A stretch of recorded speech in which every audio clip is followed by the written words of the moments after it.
Hi, Jake. How are you? Hi, Gonzalo. Yeah, I mean, I think it's one of those things that you're not really conscious of or cognizant of. Like, I hadn't thought of that till you said it, but I think that I grew up an only child. I spent a lot of time by myself as a kid. Like, I had one of those, I don't know if you have, there's like a net that you have and you can throw a baseball against it and it bounces back to you. And like, I would just be in the yard waiting for my parents to come home from work, just doing that. It's like kind of fun when you're inside of it. And if you zoom out to a wide shot of it, it's very sad, but funny.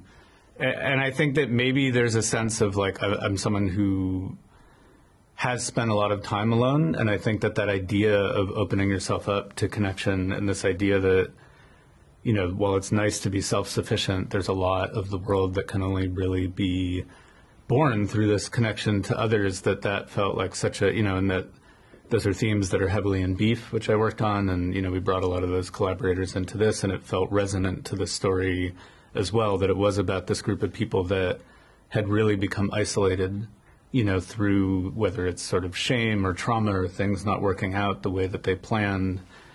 And just, how do you get yourself out of that place, and how do you, I think that I'm someone who definitely struggles sometimes with getting into thought loops, where you just kind of get into this circular thinking that you can't get out of about the way things went or what you could have done. And is there a way to dramatize that even in a big, summer action movie?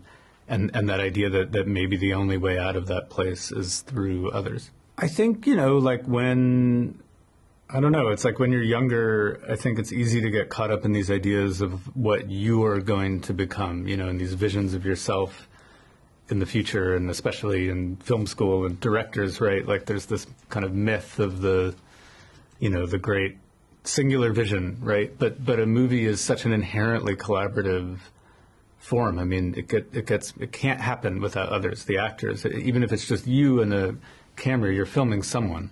Right. And then obviously in a movie like this, I mean, you look at the credits and I know all of those people and just how many people came together to make this film. The truth is you really can't do it without others. But I think that, there's some level where you have to kind of admit that, and kind of understand that, in fact, like one of the things that I've worked on that I'm most proud of, the show Beef, I mean, is so very much Sunny's show, Lee Sung-jin, who created it. I mean, it's such a personal show to him, but he created a space wherein everyone who worked on it, I think, feels some sort of special connection to it. And I think if this film works, it's because of how many different people showed up, brought elements of themselves to the process, cared about it in a way that felt personal. And, you could ask each of them and they might say that the film is about something different than exactly the way that I would phrase it. I think that maybe that's harder, but or just maybe people are better people and other people have learned that earlier in their careers, and maybe I'm just sort of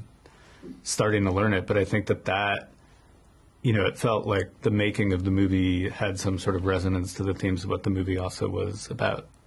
There was a great idea for a movie and a really good script that Eric Pearson had written, and it really had this neat idea that you expect sort of like a Suicide Squad movie where Val assembles a team of rogue operatives to go after someone, and instead this idea that they were all being sent to kill each other and essentially be thrown out.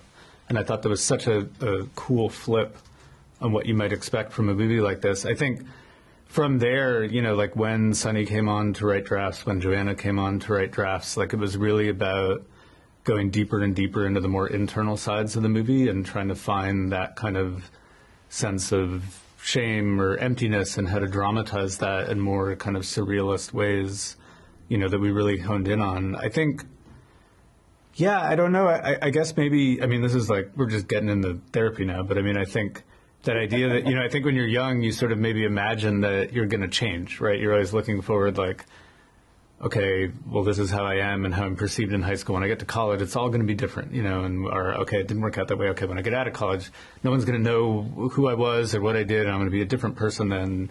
And of course that doesn't happen because, everywhere you go, there you are. I think that that there has to be some sort of acceptance of who you are in order to be able to change, like not who you are, but how you move in the world as that person and how you can become more open to things. I think, I don't know. I mean, this is getting real heady, but, those are the things that we think about a lot, like when we were trying to create the narrative.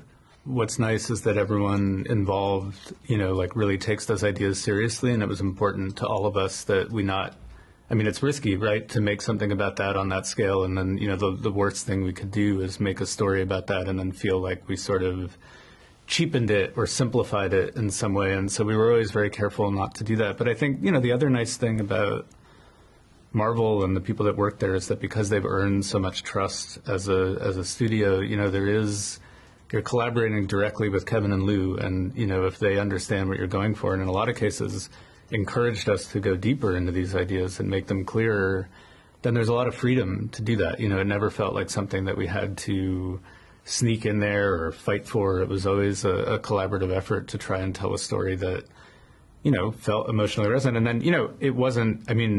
I want it to be fun. I love directing action. Like, I love the explosions. I wish we could have done more of it. I think we wanted the movie to work on all of these levels, and we felt like, maybe it's crazy, but we felt like there was a way.